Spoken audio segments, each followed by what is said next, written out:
আসসালামু আলাইকুম সুপ্রিয় দর্শক, welcome back to my channel home style cooking. I hope সকলে ভালো আছেন। আমি আজকে আপনাদের কাছে শেয়ার করব মাছের ঝোল রেসিপি। দারুণ টেস্টি, বানানো খুবই ইজি। তো চলুন রান্নাটা শেয়ার করি। এই রান্নাটা আপনি যাকেই দেবেন সে বারবার খেতে চাইবে।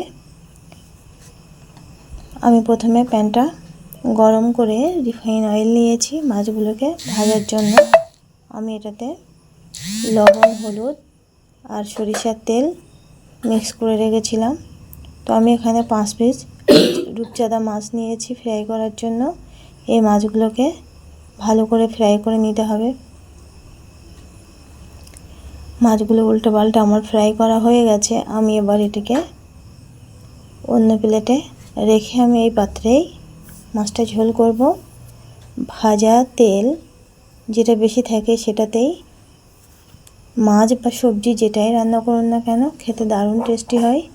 তো আমি এটাতে জিরে ফোড়ন দিয়েছি, সেই সাথে তেজপাতা, আর সেই সঙ্গে অ্যাড করছি 3 পিস পেঁয়াজ কুচি।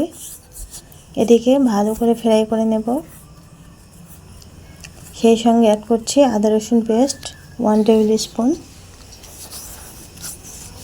এবারে এটিকে খুব ভালো করে ফ্রাই করে নিয়ে অ্যাড করছি 2 পিস টমেটো গ্রেট করা। আমি এটিকে গ্রেট করে নিয়েছি, আপনারা চাইলে পেস্ট করে নিতে পারেন। এটা ততক্ষণেই ভালো করে কষাতে হবে যতক্ষণ টমেটোর কাঁচা গন্ধটা না যাবে।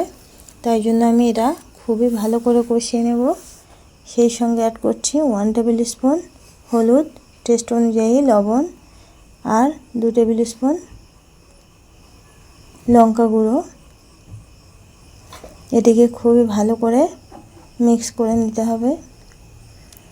আমার টমেটোটা একদম তেল ছেড়ে দিয়েছে, টমেটোর কাঁচা গন্ধটাও চলে গেছে। আমি আবারও এর সঙ্গে একটু জল অ্যাড করব মশলাটাকে আরও ভালো করে কষিয়ে নেওয়ার জন্য। মশলাটা যত ভালো করে কষিয়ে নেবেন তত রান্নার টেস্টটা দারুণ হয়। তো আমি একটু জল দিয়ে মশলাটা খুবই ভালো করে কষিয়ে নিচ্ছি, আবারও 2 থেকে 3 মিনিটের মতো। 2 থেকে 3 মিনিট ভালো করে কষিয়ে নেওয়ার পরে দেখুন তেল ছেড়ে দিচ্ছে মশলা থেকে। ঠিক এই সময় আমি গরম জল ধনিয়া গুঁড়ো আর জিরে গুঁড়ো অ্যাড করছি 1 টেবিল স্পুন করে। এই মশলাটাকে আরও ভালো করে কষিয়ে নিতে হবে।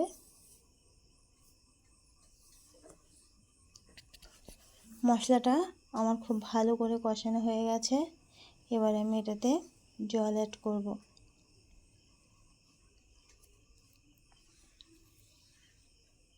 এটাতে আমি 1 কাপ পরিমাণ জল অ্যাড করেছি। আপনারা চাইলে একটু বেশিও জল অ্যাড করতে পারেন। এবারে জলটা ফুটে উঠলে আমি মাছগুলো অ্যাড করে দেবো। তো জলটা ফোটার জন্য আমি কিছুক্ষণ ওয়েট করব। আপনারা অবশ্যই এইভাবে বাড়িতে ট্রাই করে দেখবেন, খেতে দারুণ টেস্টি হয়। রূপচাঁদা মাছ কেন, যে কোনো মাছ এইভাবে ট্রাই করলে ভালো লাগে। আমি এবারে একে একে মাছগুলো ছেড়ে দিচ্ছি। এবারে মিডিয়াম টু লো ফ্লেমে 10 মিনিট মাছগুলো ফুটতে শুরু করবে। তো আমি এবারে ঢাকনাটা দিয়ে দেব। ফিরে আসবো আবারও 10 মিনিট পরে। দেখুন 10 মিনিট পরে ফিরে এসেছি। এবারে এর সঙ্গে অ্যাড করব 4 থেকে 5টা কাঁচা লঙ্কা,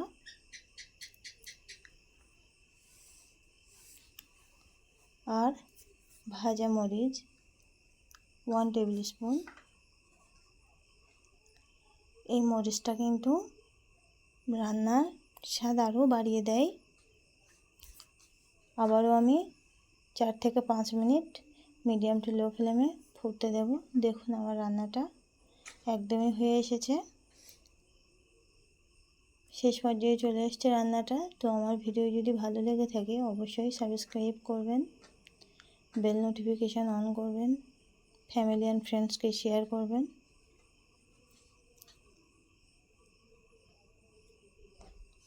এবার আমি একটা প্লেটে সার্ভ করে আপনাদেরকে দেখিয়ে দিচ্ছি আমার রান্নাটা কেমন হয়েছে।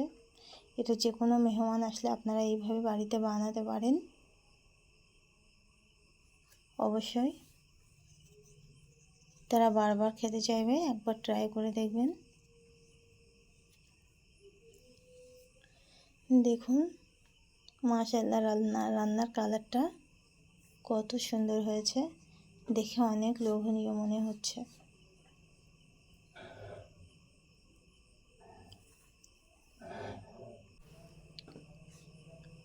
তো আমার রান্নাটা কমপ্লিট হয়ে গেছে। এবার আমি প্লেটে সার্ভ করে দেখিয়ে দিচ্ছি।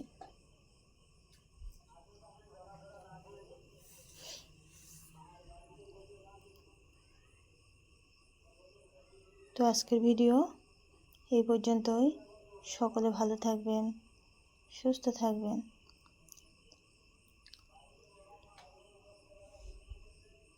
আল্লাহ হাফেজ।